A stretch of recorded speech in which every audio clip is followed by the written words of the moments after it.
Alrighty, welcome to a new video. This time we're going to be working on my four-wheel drive Toyota Prado GXL. This thing needs service and needs carbon cleaning before we go on a camping trip. So, I haven't got a lot of time. We're going to get straight into it. Hopefully get it knocked out and done in a few hours. So we'll see. Roll credits. Too soft. Joe! Get a big hammer.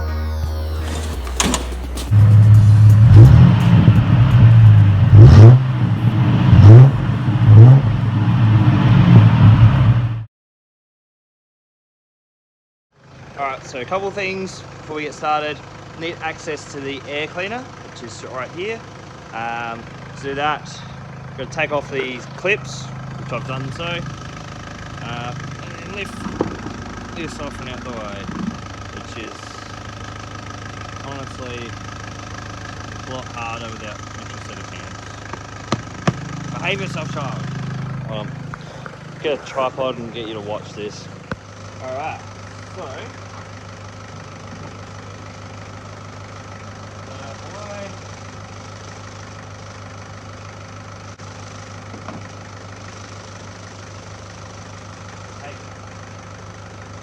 first, that might be a good idea. Where's the screwdriver? Or a pendle?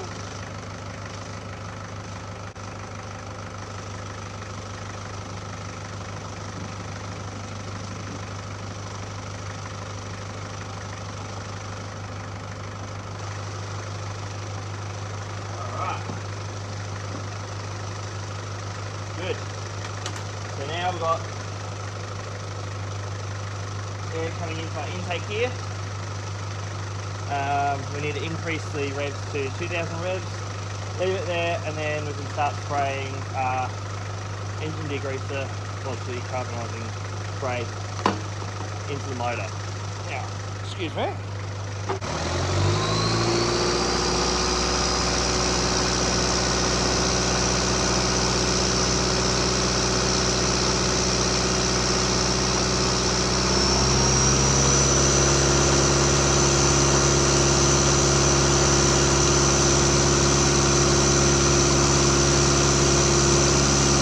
Alright, that took a little while, but got it up now. So, let's spray it for about 2-second intervals into the motor until it peaks up revs, and then we'll know we've pretty much cleaned it out.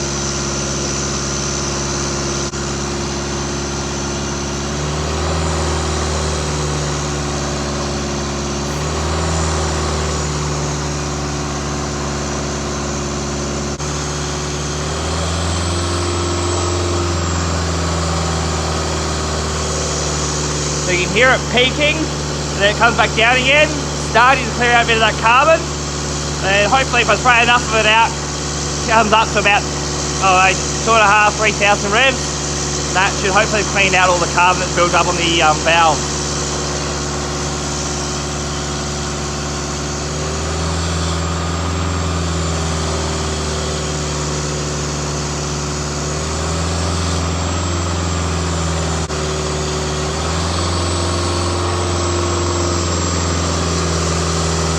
Alright, I'm going to check how high it's revving right now.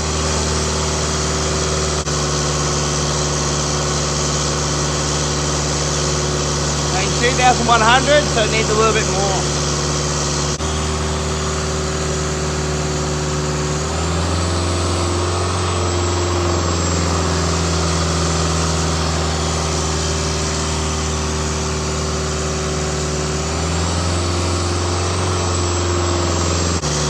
Jumps up to about 2.3, 2.4, and then comes back down to 2.1. It's obviously a little bit better, but still needs a bit more.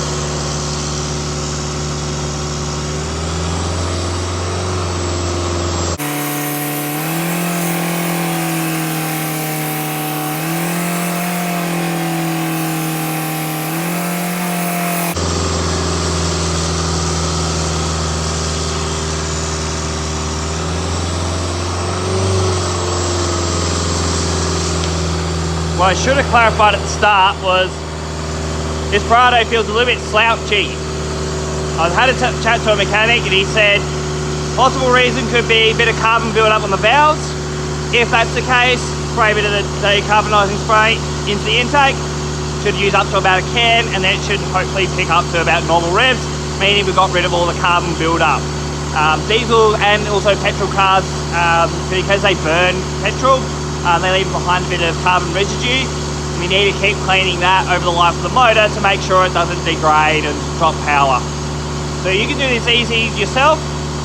Just make sure you get directions from someone who knows their stuff before you just go willy-nilly into anything. Well, that's my advice anyway. Yeah, I don't take my own advice, so that's a really good example, isn't it?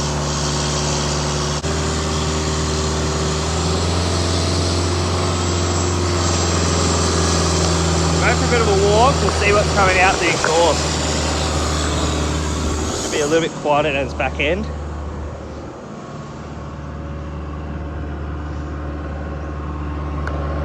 I haven't really seen anything that yet indicates any carbon, apart from the smell. Ugh, yuck. I don't know, it seems to be doing alright, seems to be holding quite well. So I'm just going to check speed again, make sure we're not going too quick. And we'll keep spraying.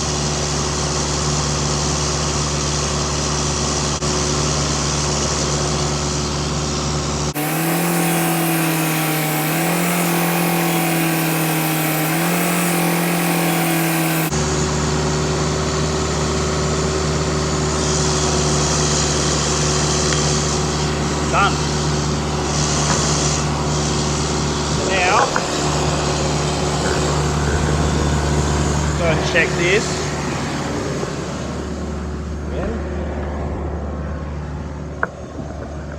Alright, so again sitting at 2,100, pretty steady. Take this timber off. Now we're running a little bit harder than our usual idle speed, but that's alright. Wasn't too much black stuff coming out, so that's good. So we'll put the intake back together on time lapse, and then we'll go into doing an oil change before we give it a drive.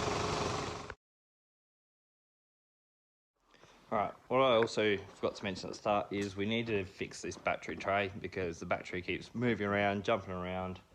I think the way to do that is we're going to take this bracket off, relocate the battery, and then put some padding underneath so that it doesn't keep jumping around once we're doing a bit of off-roading or going around corners. The last thing we need is the battery disconnecting for no reason and just poof, crash. So look after your car so it looks after you. Alright, so we've got a 12mm spanner here.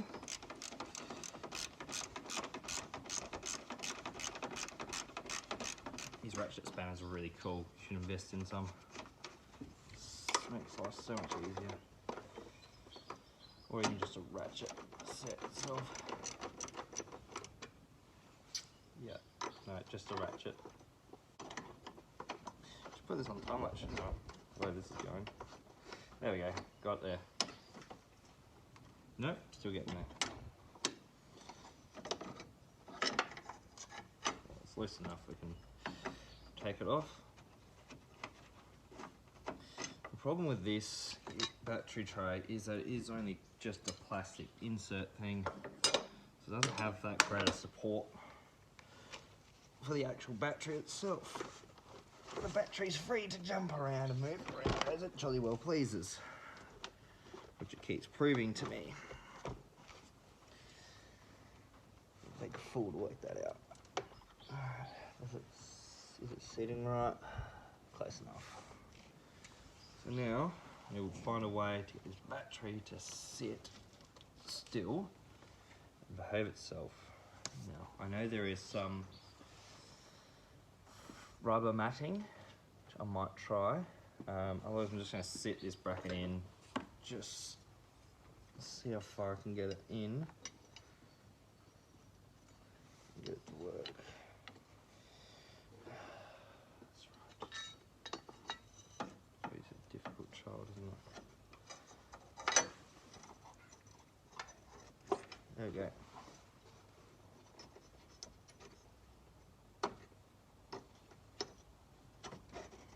As long as it sits where it should be fine, but the bracket itself is not quite right.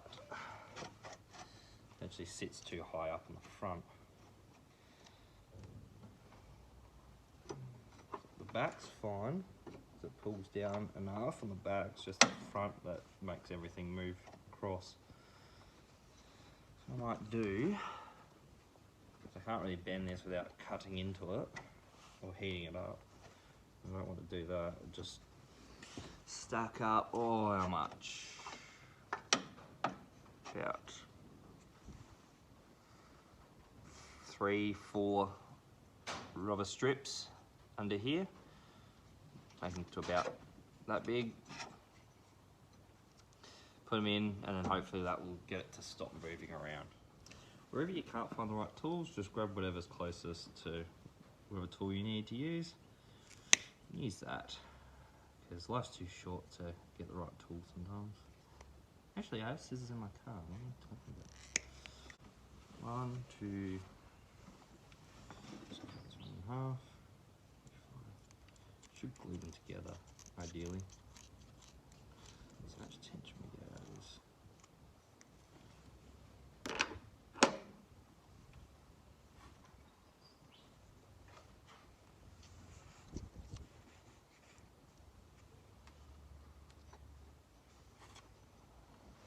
It's falling out the back, bugger it.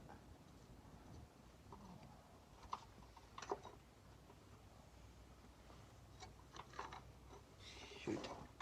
Oh, that's a little bit annoying, isn't it?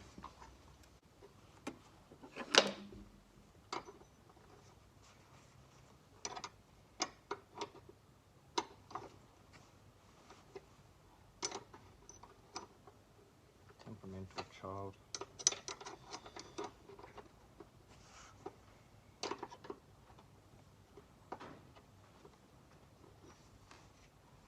Line them back up again. Out this bolt hole.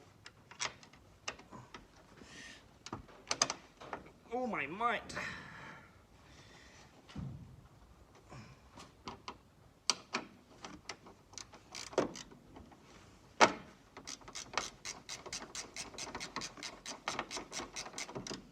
No, that did not work. Bugger. I can get to it though. Let's take one out. No, 4 should be enough. Get it really tight. Just that end up a little bit, maybe.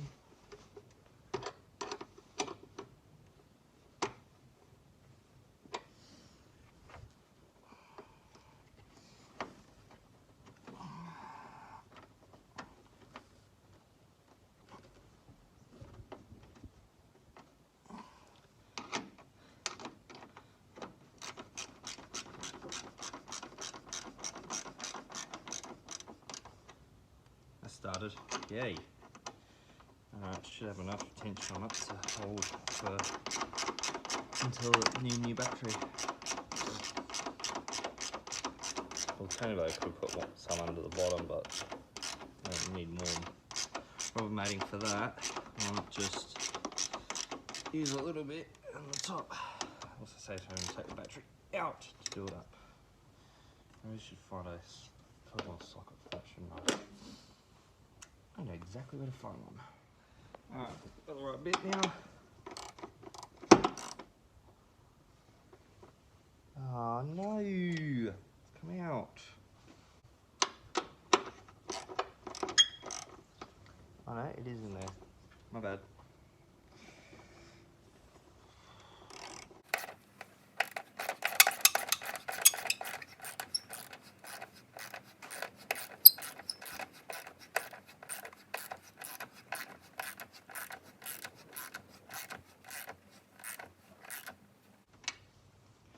Right, that shouldn't be going anywhere anytime soon, so I can't freaking move that. Cool. Famous last words, eh? Well, let's move on with an oil change. Alright, so we've got an oil leak up underneath the sump. Whoops. So right where this oil sump plug is, it's been leaking oil. So I think the ring around that plug has gone bad. It's just black, burned and warm. So it is leaking out once it gets warm. So we're going to replace that gasket ring around the bolt as soon as we get that out.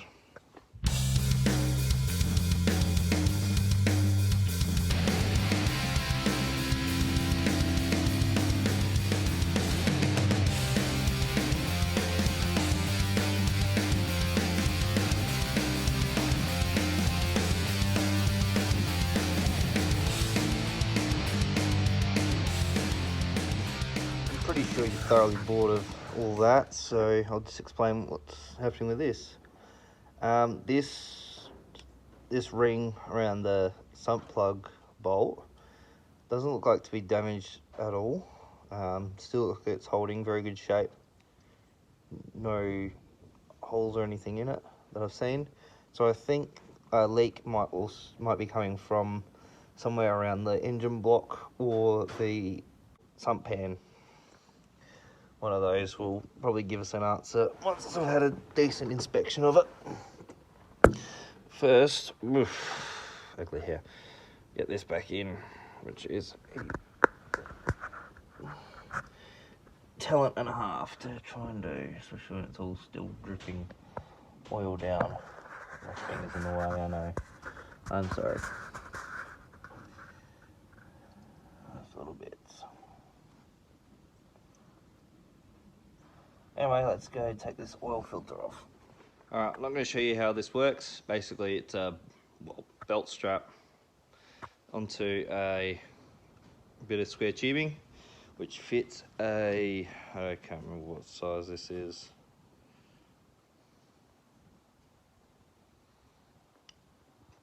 Half-inch driver, I think so. Basically what we're going to do is wrap this around the filter down there, and then turn this up until it's bound up tight, and then it should eventually just turn the filter itself without doing any damage to it. Then we'll inspect how much oil is running out and if we can find any oil leaks from anywhere. Alright, that was hot, steaming my fingers, so glad we got it out. Took a few little eighth turns to get it off, but right now the filter is off. Now it's time to clean up all the little oil spill and get the new filter on, which is hopefully going to be a lot easier now I've undone the airbox again and loosened it off.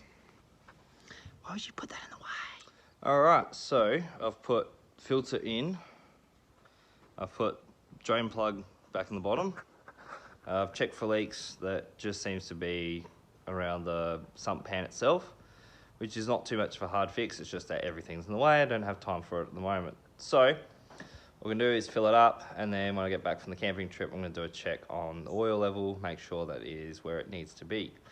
So what I've got here, I've got some Valvoline Super Diesel 15W40.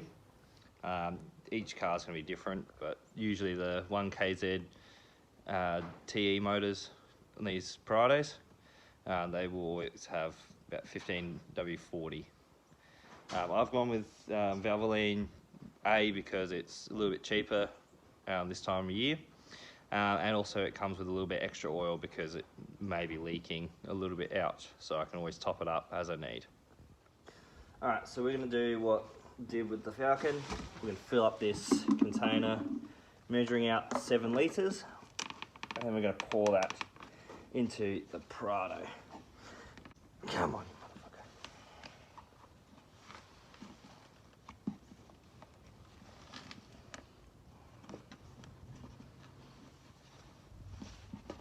Come on. Oh, that hurts. I'm gonna go into a fucking thing.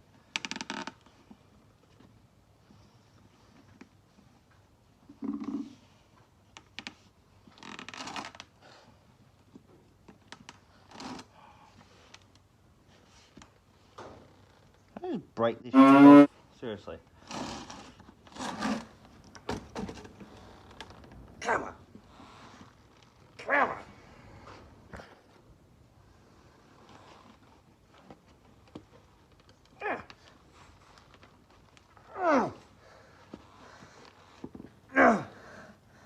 No, I'm taking this back to the store, it's faulty.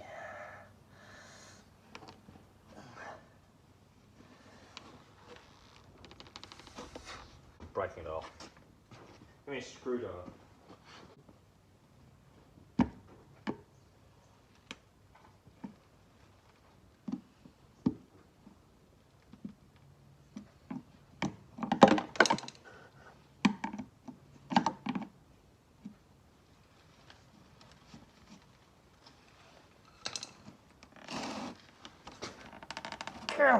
Oh, I hate these things.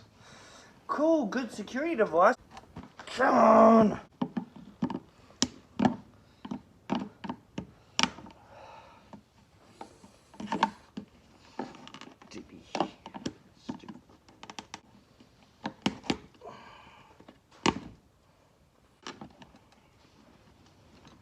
Right, now we're finally getting somewhere.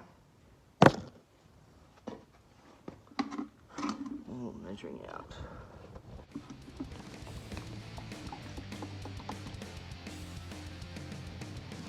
Get 3 litres there, a little bit more, that's alright. Not the end of the world.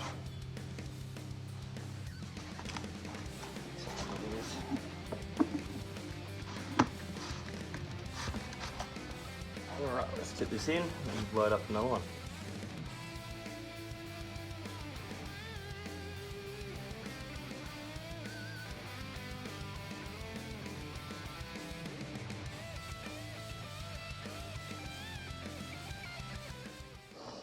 Alright, so just gotta wait for it to quit being a little turd on the dipstick. Currently got a heap of old oil on it and it's stuck inside the guide and it just keeps fouling up the readings of the oil, which I don't think will actually be quite enough yet. We'll have to check before we go for a drive. So you can see like heaps of old oil in here. Really easy to see, is it? See all the dark old oil on there? That's just clouding up where the current oil sits. Current oil sitting a little bit high just because it's still running.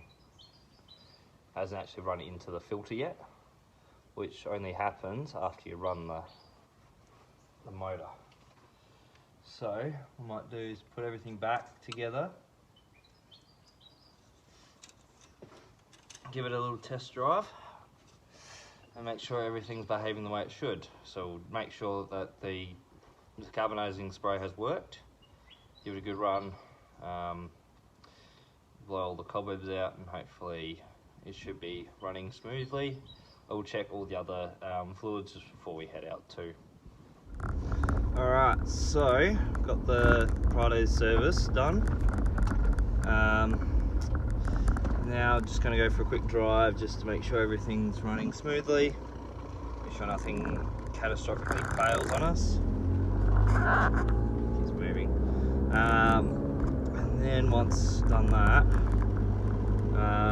put it away because I haven't got any more time to work on it, which means that I can't get the fridge plug working, which will be another job for another time. I'm just going to keep holding this down. Yeah, so we'll do a quick drive, see how it runs. I'm going to sort of open it up once we get out to this main road and see how well it does. So I'll put it on the front view for you.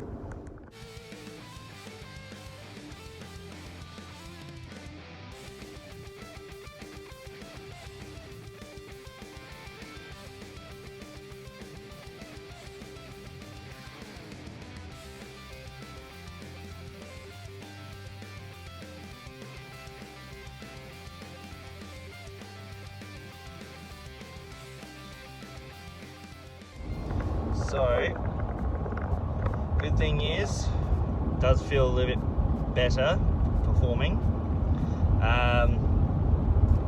Everything's running smoothly as it should, which is good. currently the rev range is actually a little bit lower at higher speeds, which is what we wanted. It's not struggling as much to get air in and air out, which is good.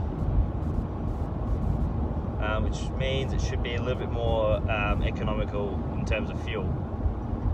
But we'll have to measure it when we go out. We want to go travelling. We'll see if it compares to what the factory says it should be doing. I'll see if I can flip it and just do a quick pull. So doing 60 in 5th gear.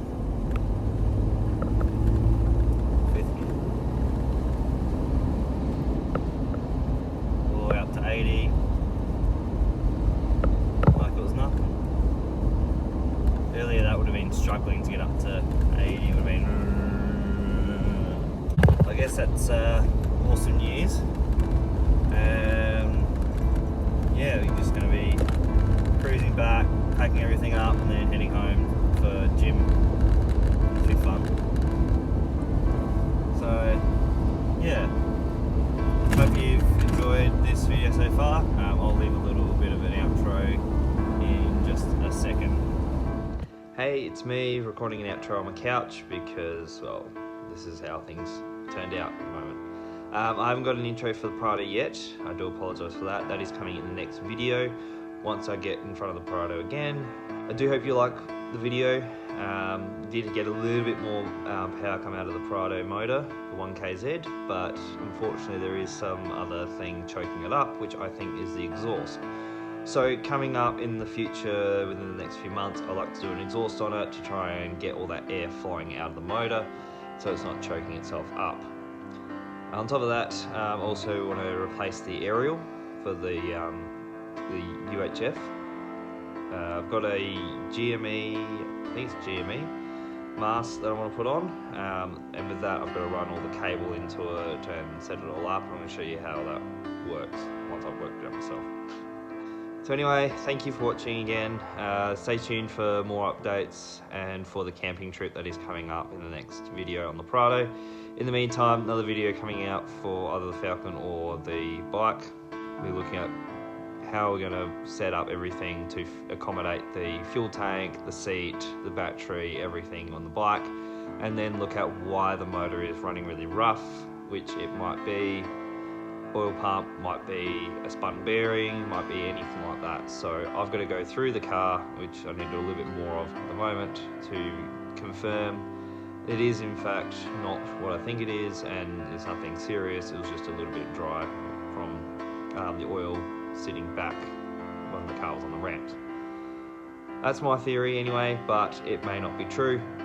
So I'm going to go through and make sure that everything is how it should be. If I do find anything that's gone wrong, well, it's going to be a little bit longer to get the Falcon back on the road, so the main focus will then turn to getting the bike done and moving under its own power, which means a lot of wiring, and I need a diagram to get all that wiring done. Life. Anyway, take care of yourselves, be good, go do something productive, and I'll see you in the next video. Bye.